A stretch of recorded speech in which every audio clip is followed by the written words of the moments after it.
Going into Oregon, Oregon, I believe, is another very interesting team this season. I think Oregon is kind of that team that really is going to be able to push their chips forward this season. And I think they had a lot of really fortunate things work out with them in the offseason. We discussed that time and time again. I mean, my last video, my last podcast, if you guys want to check that out, we talked about the depth of this Oregon receiver room being absolutely ridiculous. First thing I want to talk about is how Dante Moore looks absolutely locked in the spring. When we talk about Dante Moore, him passing up the NFL draft, he was basically slotted at the number 2 pick to the New York Jets. He says, no, I want to stay in Oregon another year. A little bit risky, but it does remind me of Justin Herbert. Justin Herbert was a top 5 pick. Again, going into his 4th year, he decides to stay at Oregon. Dante Moore kind of follows the same path. The only reason, again, I do think it is a little risky because once you're slotted at the number 2 pick, you can't go up much higher than that. And I get he wants another year of development for his football development. But again, you're risking a lot. Injury, something happens, something doesn't go as expected. We've seen that story time and time again. But I think Oregon is going to have a great roster around Dante Moore. We could definitely be a first-round pick next year as well and further his development. Like I said, he looked locked. The biggest thing I saw from these Oregon spring practices is his connection with the Corey Moore. I think that's going to be the most important connection for Oregon this season. When we look at the Corey Moore last year, again, he was the number 1 rated receiver coming in to college football, but he had injuries and stuff. So, again, his season didn't go as expected, but I think it's very important for Dante Moore to build his connection with the Corey Moore. I think Dante Moore staying in the year is only going to further the Corey Moore's development. The Corey Moore, a guy that's super explosive. I think he reminds me a lot of a Jackson Najigba, a lot of a Makai Lemon, a guy that's a great route runner, a guy that has not necessarily the speed, but the quickness in the slot to be able to consistently get open. The other thing I really like the Corey Moore, especially in the beginning of last season, is how he's used in the run game as well. For a receiver like that to be in the extension of the run game too, he's a threat all over the field. And I do think the Corey Moore is a guy, even though he is a little smaller in size, do think he's going to be able to move in and out of the slot and play on the outside as well. But I do think this guy, very similar to, like I said, a Makai Lemon and a Jackson Najigba in college, I really think you want this guy with his quickness and his route running to be able to consistently eat in the slot because nobody's going to be able to guard the Corey Moore in the slot. I really like how Dante Moore looks like he's going to develop the Corey Moore. I think the Corey Moore and Evan Stewart, it's going to be a battle to see who's going to be the number 1 receiver in this program this year. We talked about how these receiver room for Oregon might be the deepest receiver room. When we look at this talent-wise, like they're 6, 7 receivers deep.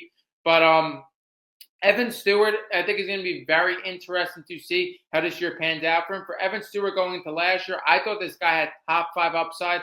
But with Evan Stewart, he's just not able to stay on the field. We talked about last video how I do really like how Evan Stewart brings something a little different to this Oregon receiver room. Because this Oregon receiver room is super young. When you look at guys like the Corey Moore, Jeremiah McClellan, who we're going to get into, those guys going into their sophomore year. And then when we look like a lot of these freshmen as well, they got 4 or 5-star freshmen. You got Gatlin Bear, who's going into his first season in college football, even though, again, he is a little older. So this receiver room is very young. So I do like that you have that constant veteran in Evan Stewart, who, again, was a top receiver in college football. He was on this Oregon team with Dylan Gabriel when this team was a powerhouse.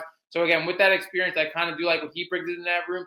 Jeremiah McClellan had an absolutely spectacular catch in Oregon spring practice. I said it time and time again, as much as I do love a lot of the 4 and 5 stars behind Jeremiah McClellan, I do think Jeremiah McClellan is for sure going to get this number 3 job. Why do you think he's going to get this number 3 job behind Evan Stewart and the Corey Moore? Because I really like what Jeremiah McClellan did last season. I mean, he had 500 yards as a freshman, and this was a guy that wasn't starting in the beginning of the year. You had the Corey Moore, you had Gary Bryant, you had Malik Benson all in front of him. But when the receiver room got kind of thin for Oregon and players started to get injured, Jeremiah McClellan came in and he was able to really show that he could be a starter in college football. Jeremiah McClellan, I believe, was a massive add for Oregon last year, taking him away from Ohio State, bringing him to Oregon, your arguably biggest rival now in the Big Ten. And like I said, he had a spectacular catch in practice who we're going to clip in this video. But I believe Jeremiah McClellan is going to be the number 3 receiver. Not only is he a sophomore coming in, I do think he has the talent to be a starter. I do think, again, how he came off of last season is definitely going to get him that number 3 spot right away.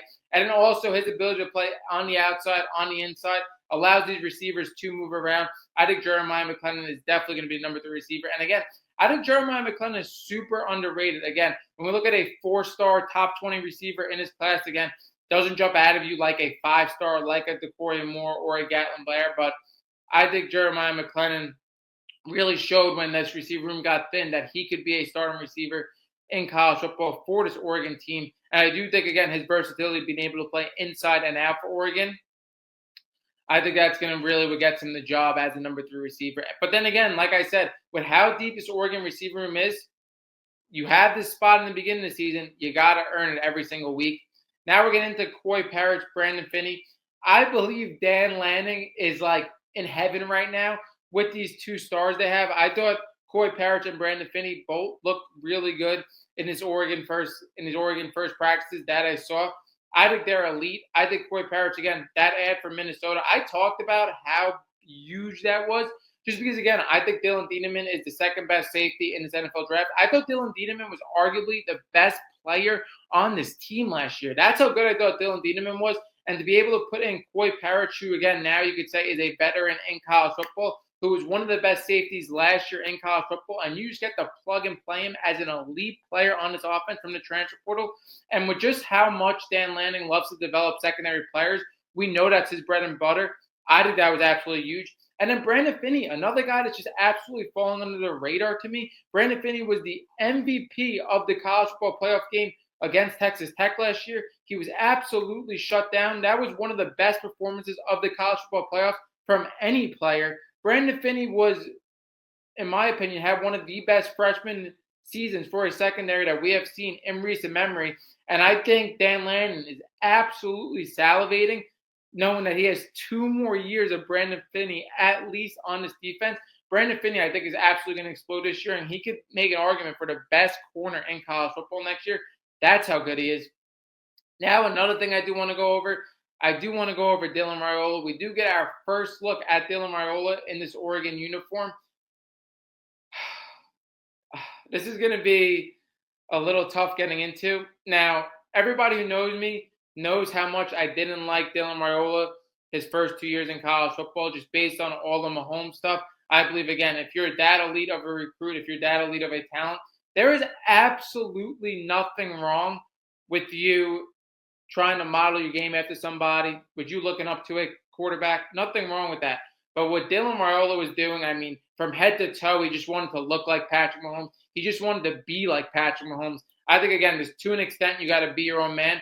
Now, when Dylan Raiola came to Oregon and he said he was willing to sit behind Dante Moore while Dante Moore was making that decision, I think it was the best possible situation he could have ever gone into. And I think it was very bold of him, again, starting 2 years in college football, now trying to sit a year, coming off injury, getting a full recovery, and then starting for Oregon in 2027. But I thought it was the best move possible, because we talk about, again, with Jordan Davison, with De'Ari Hill, with these young group of receivers that are 4 or 5 receivers deep, even for Dylan Raiola's year, that are probably going to transfer over to his year, he's going to walk into the best possible situation. But Dylan Raiola, I was so happy with you that you made the right decision coming to Oregon, that you finally got off of this Patrick Mahomes stuff. But if you could have changed to any number possible, why do you choose number 8? You choose the most iconic number in Oregon history. Like I said, I think when it's your turn to Oregon, you're going to absolutely explode for this Oregon team. But you're putting so much pressure on yourself going for number 8. And number 8, if there's any number that should be retired in college football, number 8 should 100% be retired for Oregon. But Dylan Raiola, you finally got off the Patrick Mahomes stuff. You couldn't have chose any other number for this Oregon team. You put pressure on yourself by getting number 8. But all jokes aside, I do think Dylan Raiola did walk into the best situation possible for him. I do think that was a great move for him coming to Oregon. I do think it, again, took a lot. It was very bold for him. Like, again, he kind of humbled himself a little bit. I completely love the move.